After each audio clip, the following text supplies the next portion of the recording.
Ganyan para siya. Ikaw gidha.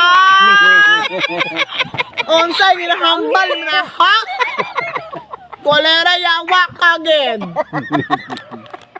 Wala na yun. Ano. Boset ka ha? Bisag unsay ginahambal mo na ako. Koreano na yun. Istorya rin mo ha akon, hambal mo ha akon nga imo kong gipandaot. Yawa ka. Iloilo, di ba Iloilo? Ay! Gin, maghambal og Iloilo. Ikaw. Iloilo, Nasaan si Ken? Nasaan si Ken? nahihilo ko. Nahilo ako. Nahilog ako. Ito yung mami ko. Nasaan si ano? Asagid, asagid. Yan si Ken. Haw! Maot haw! Maot haw!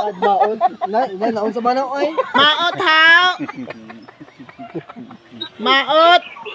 Pero marami ando. Anong maot? Marami ando naman. Anong maot? Hindi, yung bakla mabangit. Maot. Naloko niyo si Ken ha.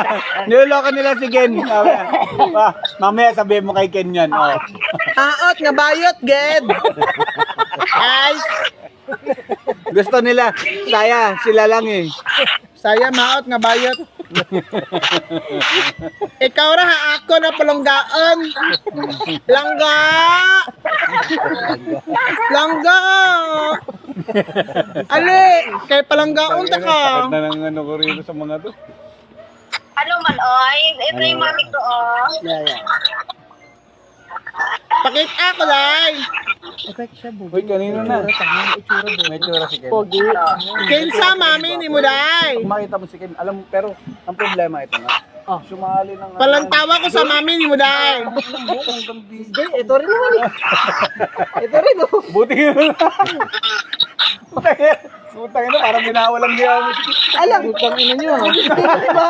Gago kayo ah. Tingnan mo na, malikuran, ginaganon na. Miss ko ako pero wag dito. Utang ina mo. Sugot na kami. Saan? Nasaan? Nasaan ang picture? Diba? Grabe ka. Parang ang cellphone putang lobat ka. Lobat ka. Lobat ka putang ina mo. Hindi, sinasabi ko nga dahil si Ken dati noon mahaba ang Nag-miss buhok. gay. Hinahanap namin picture. Hi, Day! Hindi ko na naman tanggap po natin. Ano na naman? Ano naman daw, oh. Wa man, Day! Ken, super. Hi lang, ga! Oh!